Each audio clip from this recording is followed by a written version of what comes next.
Estábamos conversando con nuestro siguiente entrevistado de un viaje que tuvo que hacer, invitado a Noruega para conocer en ese país los barcos autónomos que tienen ya a prueba. Increíble. Vamos a hablar con Franco Basso, experto en transporte, director del Centro de Innovación y Logística de la Diego Portales. ¿Cómo estás? Buenos días. Buenos días, ¿qué tal? Vamos a hablar de la agenda para acelerar las concesiones que ha propuesto el gobierno en el marco de acelerar también y dinamizar la economía en obras públicas, pero no puedo dejar de preguntarte lo que me estabas contando fuera de pantalla, lo encuentro increíble. ¿Cómo fue eso? O sea, primera vez en el mundo que hay disponibles navíos autónomos, sin tripulación. Sí, lo interesante que tiene este proyecto que está desarrollando la Norwegian School of Economics es que los barcos autónomos todavía no existen. Los barcos autónomos son prototipos. Y este año en Noruega va a comenzar a operar un barco, pero que va a ser a pequeña escala. Entonces, la gracia que tiene este tipo de proyectos de investigación es que ellos están estudiando problemas logísticos que se van a suscitar en 15 o 20 años más. Y esa es la gran diferencia que tienen los países que tienen una visión de investigación y desarrollo con respecto a países que estamos muy retrasados como nosotros, que somos reactivos. Y eso conecta, de hecho, bastante bien con lo que venimos a conversar acá de los temas de infraestructura. Los problemas que estamos resolviendo ahora son problemas que se empezaron a suscitar hace 10 años. Y si hubiésemos tenido la visión que tienen los países nórdicos, los países más avanzados, de adelantarnos a los problemas, no estaríamos hoy en día teniendo que, por una contingencia asociada a la economía, tener que acelerar las cosas. Sí, ahora uno se puede preguntar, bueno, pero esto del barco autónomo, un barquito a control remoto, no es solamente la choreza esa, sino que tiene un montón de impactos gigantescos, un barco que no va a ocupar tripulación, con menos riesgo, no va a ocupar puerto a lo mejor, o solamente para carga y descarga, pero no va a tener que estar ahí estacionado, puede esperar solo ahí en el océano por meses, digamos. Claro, y lo interesante de esto, y por qué en términos de investigación es súper interesante, porque la pregunta que uno pudiese hacerse, que nosotros rápidamente en ese workshop sacamos de cuestiones que quizá uno podría decir la logística, o sea, las operaciones, quizás van a ser iguales, solo que te vas a ahorrar la plata en tripulación. Pero eso la verdad no es así, hay muchas cosas que se pueden mejorar. Todo lo que tiene que ver con los barcos, por ejemplo, no necesariamente van a tener que estar o terminar su viaje en un puerto. Entonces, eso va a hacer que la cantidad de distancia que recorran tiene que ser menor, porque puede ser que un barquito tenga que ir, por ejemplo, no sé, a Antofagasta, pero después los tripulantes tienen que volver a San Antonio. Entonces, toda esa distancia que se hace desde Antofagasta hasta San Antonio es algo que quizás se pudiese ahorrar. Con los barcos autónomos, ese tipo de cosas van a poder disminuirse. Increíble. Y lo que hay que comenzar a pensar hoy en día es cómo mejoramos las operaciones. No basta solamente esperar a que esté la tecnología para planteas esas preguntas. Y ese yo creo que es como el gran aprendizaje que tenemos que tener de los países desarrollados en este tipo de temas de investigación. Gracias por compartir eso, porque me pareció súper interesante, pero vamos al tema que nos convoca. No es que el gobierno vaya a comprar barcos a control remoto, no. Lo que ha anunciado el gobierno es una aceleración de procedimientos, especialmente con las concesiones, con obras en construcción de obras públicas, para poder dinamizar la economía, y el monto es bastante importante, por lo menos proyectos de unos 1.400 millones de dólares, con 5 pilares fundamentales en esta agenda. El primero de ellos es este fast track o esta vía rápida para la inversión pública. Los inversionistas se quejan mucho de la lentitud en Chile para poder ejecutar sus proyectos. Yo comparto esa apreciación. En general en Chile, y esto es cada vez peor, los proyectos se están demorando cada vez más. Y eso esencialmente se debe porque las capas administrativas que tiene el Estado, hay mucha gente que dice, no, el Estado es demasiado grande.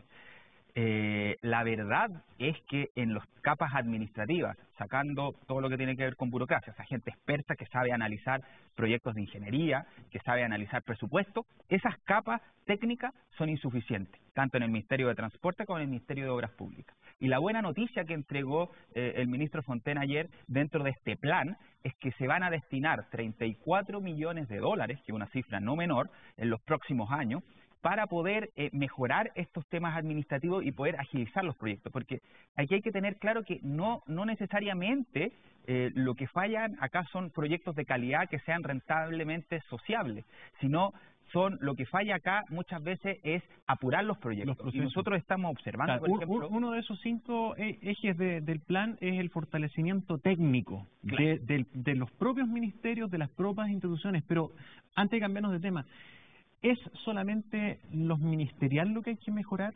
¿Cómo se puede hacer también para que ese fortalecimiento técnico esté en entidades como las municipalidades? Fíjate tú que en un rubro tan importante como el inmobiliario, la construcción, he conversado con gente y me dice, oye, nosotros antes comprábamos un paño, por ejemplo, de terreno. A los 6 meses estábamos construyendo. Hoy día pasa más de un año, y especialmente por las unidades encargadas de las obras municipales. Yo estoy de acuerdo, y de hecho ese es un punto que es de más difícil solución que las capas ministeriales, porque evidentemente con presupuesto de la nación uno puede mejorar y entregar más dinero asociado a estas capas administrativas. El problema que ocurre, y aquí hay un tema también de urbanismo y de planificación territorial, es que hoy en día cada municipalidad se maneje como una especie de feudo dentro de su propia ciudad. Y lo que tenemos aquí en Santiago es que cada municipalidad tiene procedimientos que pueden ser distintos, cada municipalidad tiene planes reguladores que son distintos, y aquí lo que urge en términos normativos es poder homogeneizar por lo menos dentro de una ciudad reglas para que la gente que quiere invertir, que quiere hacer desarrollo inmobiliario, conozca y no tenga que ir comuna por comuna sabiendo, no, aquí tienes que hablar con Juanito, con Pedrito, luego ir a hablar con la otra señora, y esos procesos sí es algo que se puede mejorar. Yo espero y tengo la confianza que los gobernadores regionales van a comenzar a ser parte de la solución de este tipo de problemas. No es posible que, por ejemplo, los planos reguladores los decidan netamente las comunas, porque evidentemente que las comunas tienen incentivo, por una parte, por presión de sus ciudadanos, a tratar de disminuir las alturas. Pero hay ciertos lugares donde la densificación es buena. O sea, por ejemplo, si nosotros vamos a tener la línea 9 que va a La Pintana, nosotros queremos que el eje Santa Rosa se pueda construir en altura, obviamente siempre que sea armonioso con el resto de la ciudad, pero queremos que mayor gente pueda estar cerca de una estación de metro. Entonces, si eso se lo dejamos netamente a gente que vive ahí, evidentemente la gente va a decir, yo no quiero que hayan torres grandes. Entonces, lo que hay que avanzar es a tener planos reguladores que sean más amplios y que sean tomados de una manera más central. Y eso evidentemente va a permitir mejorar la equidad y estas diferencias que hay entre distintos municipios. Hay municipios que son muy abiertos a la inversión inmobiliaria, como Estación Central, como Ñuñoa, y hay otros municipios que evidentemente tratan de crear burbujas, ¿cierto? Y eso al final le hace mal al resto de la gente, porque si yo quiero poder comprar un departamento, lo que necesito es tener varias opciones y si limito la altura solamente para dejar contento a mis votantes, estoy siendo injusto con el resto de las personas que quizás les gustaría ir a vivir a esa zona con buen acceso. Sí. Mira, hablemos también de cosas más concretas que se van a acelerar, que se van a ejecutar. Acelerar concesiones por más de 650 millones de dólares en proyectos que estaban contemplados entre este y el 2020, especialmente en autopistas urbanas, free flow, terceras pistas, pasarelas, enlaces, calles, servicios, acceso aeroportuario. ¿Cuán importante puede ser como impacto para la economía la ejecución de este tipo de obras? En general, en términos económicos, las obras públicas tienen un doble efecto que hacen que sean muy sexy para los políticos. Primero, generan un impacto mediático tremendo. O sea, evidentemente, cuando se hizo este anuncio primero en la cuenta pública por parte del presidente, o ayer con la bajada que hizo el ministro Fontaine, genera un impacto mediático. Por ejemplo, con el tren Santiago-Valparaíso, que se va a impulsar, con la idea del metro al aeropuerto. Genera un impacto político y evidentemente en estas horas y semanas con baja aprobación puede ayudar en términos políticos. Pero además tiene un efecto económico relativamente rápido, que permite dinamizar la economía en poco tiempo, a diferencia de lo que se hace cuando son inversiones privadas. Las inversiones privadas toman mayor tiempo porque evidentemente son más cautelosos a otro tipo de situaciones.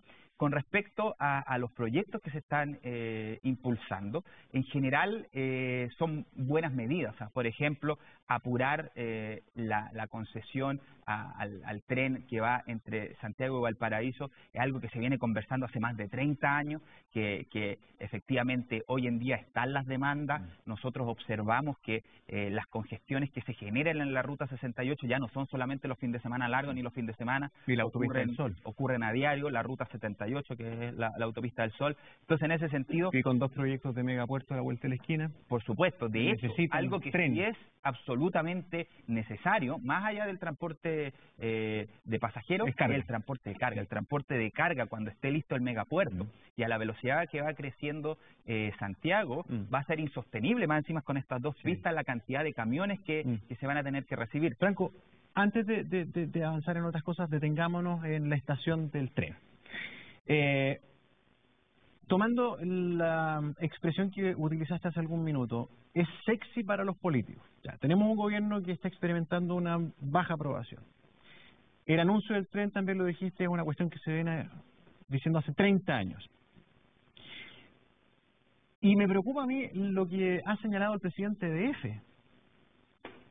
¿Será viable esta vez hacer el tren y que esto no quede solamente en el anuncio sexy y en humo finalmente? Porque el presidente de EFE, que fue ministro de Transportes del primer gobierno de Sebastián Piñera, dice, a ver, ok, fantástico, pero acá los consorcios que están postulando los proyectos, los chinos y los españoles, nos están exigiendo un aseguramiento de ganancias gigantesco para invertir. Y eso tendría un costo altísimo para el Estado de Chile. Sí, tiene algo de razón el exministro Errázuriz. ¿Y eso puede hacer peligrar el proyecto otra vez, lo haga inviable y que esto sea un lindo anuncio nomás? Yo creo que no, yo creo que ahora están las condiciones para que el proyecto avance, esencialmente porque la carga genera suficientemente ingresos que pueden subsidiar los pasajeros. Aquí lo que hay que tener claro es que en cualquier parte del mundo los trenes rápidos funcionan con déficit. En Europa son altamente subsidiados y aún así tienen pasajes que son relativamente caros si uno lo compara con el bus. Por lo tanto, esas cifras que salieron hace poco en la prensa, que el pasaje costaría 6.000 pesos, la verdad yo le creo súper poco. 6.000 pesos es algo que es muy bajo para lo que uno pudiese esperar, aun cuando uno tuviese un subsidio fuerte. ¿A cuánto deberíamos aspirar para ser realista una tarifa de tren? Porque hoy día el pasaje del bus, de la micro, está en cerca de 1.000 pesos ya. O sea, un viaje Santiago al Paraíso, ¿cuánto debería costar en tren? Yo creo de que no va a bajar de los 10.000 pesos. Ya. La verdad cuando esto empiece a operar, no creo. Y aún así va a estar subsidiado. Y va a estar subsidiado por la carga y es un poquito lo que nosotros buscamos. Efectivamente hay que tener cuidado porque lo que nosotros hemos observado es que los precios que están proponiendo ambos consorcios se ven excesivamente bajos. 2.400 millones de dólares. Son 1.600 en un minuto. Claro. Y han ido subiendo poco a poco a valores más realistas, pero hay que tener cuidado porque en general en las concesiones lo que uno hace para que participen los interesados internacionales es que se generan lo que técnicamente se llaman los ingresos mínimos garantizados. ¿Qué significa eso en palabras simples? Es que si es que no se cumple la demanda proyectada, el Estado pone la diferencia. Por lo tanto, y aquí volvemos de nuevo a las capas administrativas, las capas administrativas del Estado tienen que ser lo suficientemente hábiles técnicamente para poder medir y estimar correcta manera la demanda, porque si no, lo que vamos a ocurrir es que finalmente todo el Estado y todos los chilenos van a terminar subsidiando algo que no necesariamente tiene sustento técnico subsidiar. Es que, ¿sabes por qué lo digo? No, a ver, yo soy hincha del tren, 100%, o sea, me encantaría que Chile, como se dice tan cliché, somos una faja larga, ¿verdad? Deberíamos ser una gran línea de tren perfecta. Pero también hay que ser realista, no se trata de ser aguafiesta. A mí me cuesta entender cómo esto va a ser viabilizado. Cómo en definitiva se va a lograr hacer esto y que no se transforme en una concesión que después nos haga pasar dolores de cabeza. Me encuentro muy buenos los sistemas de concesión, pero ¿qué nos ha pasado, por ejemplo, con las autopistas? Cierto, si no hubiera sido por la concesión y con esas características, probablemente no hubiéramos tenido el Santiago de hoy. En ese tiempo nadie hubiera puesto un peso acá en Chile, pero el tiempo cambió. Se hicieron análisis también y cálculos de flujo-demanda, pero resulta que el flujo-demanda ha sido extraordinario. Y hoy día, ¿cuánto estamos pagando por el TAG? Sí, claramente ahí tenéis flujo garantizado. Ahí hay un aprendizaje. No, en el caso de la autopista no hay mínimos garantizados, ellos cobran esencialmente por las pasadas, pero... No, pero me refiero a los reajustes. Los reajustes sí, porque tenés IPC más el 3,5. Sí, ahí yo creo que esperemos que haya un aprendizaje. Cuando se licitaron esta autopista urbana, los términos en los que se hicieron, justamente porque era la primera experiencia, fueron un poco demasiado benevolentes con las autopistas de esa época. Y hoy día los automovilistas efectivamente están pagando, correctamente en mi opinión, el precio asociado a esa infraestructura. Hay que tener cuidado en este caso, pero todos los análisis indican que dada la demanda que hay entre Santiago y Valparaíso y dada la necesidad de tener un transporte de carga que genera utilidades, es posible tener esta opción de poder tener el tren rápido. Ahora, aquí llama la atención en todo caso los dichos del presidente de EFE, Errázuriz. ¿Por qué? No se puso de acuerdo con el presidente antes de la cuenta anual, no conversó con respecto a la viabilidad, porque llama la atención políticamente que el presidente Piñera anuncie con bombo y platillos que se va a acelerar, que se va a generar la concesión, se declaró como interés público el año pasado, que este va a ser el gran año, que el ministro Juan Fontaine diga uno de los pilares va a ser el tren Santiago-Valparaíso, y Lucas Palacios también, el subsecretario, salga anunciando eso y que después venga el presidente F a portillarle la fiesta. Es extraño. ¿Habrá pasado algo ahí? Porque Errázuriz no tendría por qué haberse sentido sorprendido con esto. Sí, hubo un acto en La Moneda. Acuérdate cuando anunciaron en La Moneda, con una maqueta incluso del tren, el presidente estaba Errázuriz ahí, pues el presidente de EFE. Exacto, y la verdad se ha dicho, el presidente de EFE lo nombra el presidente de la República, al igual que el presidente de Metro. Por lo tanto, llama la atención y habrá que creer que Errázuriz está siendo muy honesto consigo mismo al plantear estos temas. Si así fuese, se agradece porque nosotros evidentemente no queremos tener elefantes blancos, no queremos terminar pagando finalmente 2 o 3 veces lo que valen las obras. Pero hubiese sido deseable que esa conversación que está teniendo el presidente de EFE con el presidente de la República la hubiesen tenido en privado antes de andar anunciando, porque la gente efectivamente ahora empieza a dudar. O sea, si el presidente de EFE comienza a dudar de lo que dice el presidente de la República, entonces uno dice, bueno, quizás vamos a volver a lo que está ocurriendo hace 30 años. Hace 30 años salió en portada, 45 minutos Santiago-Valparaíso. Sí, pues, pero también bueno, me puedo meter en la mente de presidente de EFE, pero para tratar de entender. A lo mejor lo que él está haciendo es solamente poner sobre la mesa una cuestión de realismo, y no está contradiciendo al presidente, en el sentido de decir, ok, esto se puede hacer, pero ojo, va a tener costo alto para el Estado. Entonces, me da la impresión de que él no va a querer quedar en la historia como el quien fue culpable de que el sueño no se realizara o el que no advirtió de cómo eran las cosas. Porque los Estados a veces hacen inversiones que son más onerosas de lo adecuado con un pensamiento público, de un beneficio social, ¿no? Las inversiones con beneficio social. Por ejemplo, pueden ser peras con manzanas, pero Bolivia. Evo Morales hizo esta red de teleféricos, que tú debes conocer muy bien, que son atómicos.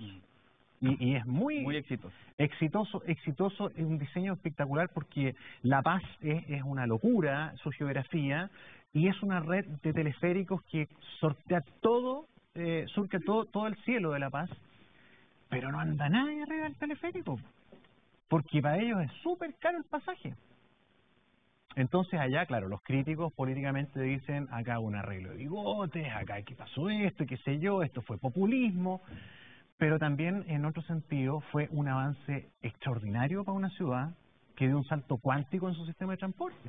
Entonces ahí, ¿cómo se debe sopesar esto? Sí, aquí, claro, se valora que el presidente de EFE, Errázuriz, tenga la convicción y tenga el capital político, porque quizás otro ministro que no, o sea, otro presidente EFE que no tenga ese capital político no hubiese podido hacer las declaraciones que hizo a pocos días de la cuenta anual del presidente.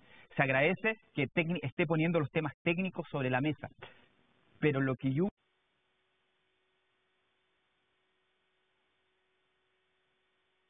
antes de anunciar esto ya de manera reiterada hubiese tenido en consideración y el camino que escoja lo diga, ok, nosotros hicimos los análisis técnicos y por aquí vamos.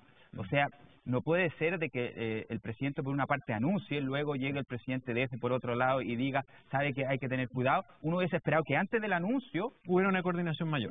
Bueno, hay que ver, esto está en desarrollo, pero no solamente va a ser tren, ya estamos terminando la entrevista, Franco, pero va a haber otras obras que se van a acelerar. Pavimentación de hartos caminos, 300 kilómetros de caminos básicos, 60 kilómetros de caminos indígenas, el agua potable rural, inversiones en nuevos puentes. Hay una serie de cosas que se han puesto en esta lista para dinamizar la economía y uno dice, bueno, pero, qué bueno, pero no se está haciendo. ¿Por qué no se está acelerando? ¿Esto no debería ser siempre tan rápido? Sí, eso llama la atención de que se hace para dinamizar la economía. Uno tendería a pensar como ciudadano que lo que uno quiere es que esto se haga porque se necesita, no porque quiero dinamizar la economía. Y eso efectivamente es algo que es más o menos difícil de explicar y que tiene que ver justamente con lo que conversamos al principio, de que la economía está andando baja, de que hay niveles de aprobación presidenciales que son bajas. Ahora, en general, lo que sí se agradece de la cuenta anual del presidente Piñera es que ha vuelto a poner el foco en la infraestructura como modo de mejorar la calidad de vida de las personas. Ha pasado mucho tiempo, yo diría que Ricardo Lagos fue el último gran impulsor de la infraestructura a gran nivel y mucha gente pensó durante mucho tiempo que solamente con gestión, que mejorando ciertas cosas por acá, ciertas cosas por allá, podíamos cambiarle la vida a la gente. Y lo que no hemos dado cuenta, y esto es particularmente patente en transporte, es que no hay cómo reemplazar la infraestructura como un motor de crecimiento, como un motor de mejorar la movilidad, y el metro es absolutamente la mejor muestra de aquello. No hay cómo reemplazar a metro como un eje estructurante del transporte en Santiago. Y la muy buena noticia que anunció también el presidente es que por fin vamos a comenzar a estudiar metro en otras ciudades y que esto va a comenzar en Concepción, donde las condiciones hoy en día ya están dadas para poder dar el salto y comenzar a tener transporte público de calidad, idealmente integrado con otros modos, que funcionen a través de licitaciones modernas en otros lugares que no sea Santiago. Está ocurriendo en términos de transporte, hace mucho tiempo están las licitaciones congeladas, aquí mismo en Santiago no hemos tenido licitaciones, para qué decir en Valparaíso, en Concepción, por lo tanto tenemos que avanzar hacia un sistema que sea moderno, que genere competencia, pero que también invierta en infraestructura. Y la buena noticia es que por fin hemos vuelto, yo diría desde Ricardo Lagos, a poner el foco en la infraestructura como motor para mejorar la movilidad de las personas, que es algo muy, muy necesario. Franco Basso, muchísimas gracias por venir. Muchas gracias. Que tenga buen día. 9:32, breve pausa.